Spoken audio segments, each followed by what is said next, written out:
Hi. I recently found this article by Greg Barnes titled, "Isolating Sex Offenders Doesn't Make Us Safer." If we page down to the bottom, we see that Greg Barnes is a barrister and criminal law spokesman for the Australian Lawyers Alliance.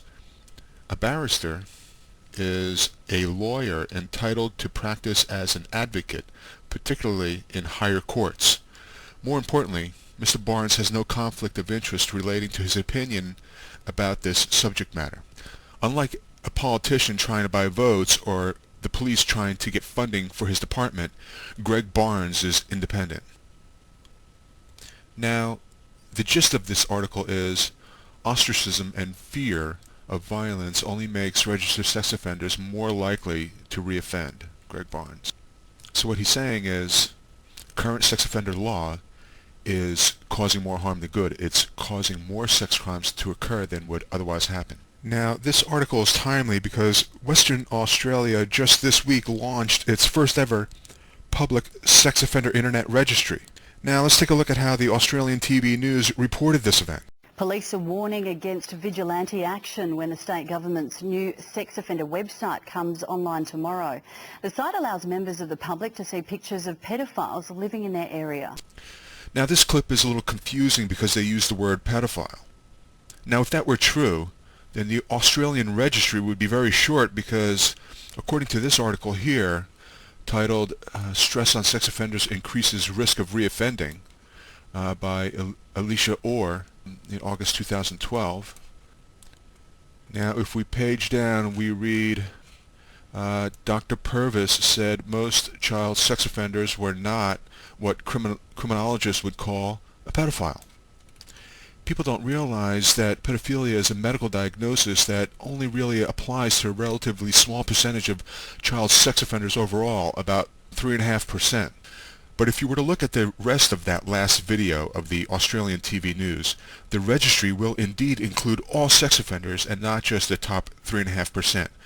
But it's a little different from the U.S. registry, which simply makes all personal information available to everyone. The Aussie registry is more like the British registry in that it makes you specifically request information about sex offenders in your area before you'll actually get it. This approach is better than the U.S. system, but let's take a look at what happened in the UK. A British man has actually created a Facebook site, Facebook page that registers 6,000 sex offenders.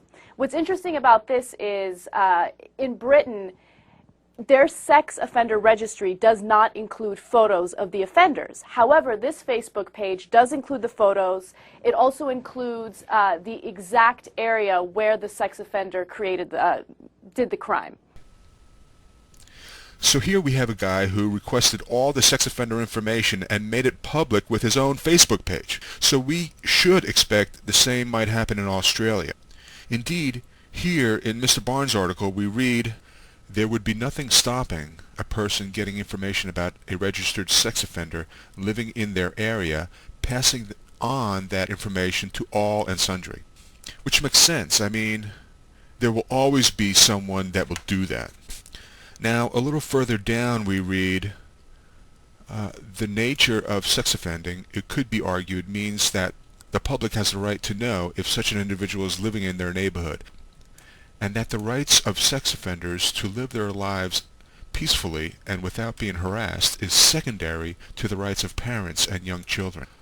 While there is superficial attractiveness about this argument, it ignores the fact that sex offenders, including child sex offenders, are less likely to reoffend if the environment in which they live in the community is a supportive one. A recently published paper by Heather Coccolo and Michael Perlin from the New York Law School has concluded that only through therapeutic jurisprudence, a focus on rehabilitation, and a dedication to authentically treating individuals who have committed sexual offenses with humanity will it be possible to reduce recidivism and foster successful community reintegration. This is true, but it requires trust. But all that the sex offender registry does is take away trust. So why are the Australians doing this? It was the family of murdered schoolgirl Sofia Rodriguez Urete-Shu who pushed for the sex offender website. Tomorrow it becomes a reality. But even though a public registry does not prevent sex crimes, and you can simply Google "Does Mega's Law Work" to read more about that, the public outrage stirred up by the local TV news caused a politician to launch the site for his own political gain. Now if we go back to the Barnett article, we can see that, which we see here as it reads, "Why is the Barnett government inflicting this failed policy tool on Western Australians?" To garner support ahead of the forthcoming state elections seems to be the only answer given that there is little or no empirical support for their venture. So the Barnett government is using this tragedy for their own political gain, knowing that it's only going to increase sex offenses. It's going to make the general population less safe. And what kind of a person would do such a thing that would put people in danger simply for his own benefit? So that's it. I've learned something about this issue, and I hope you have too.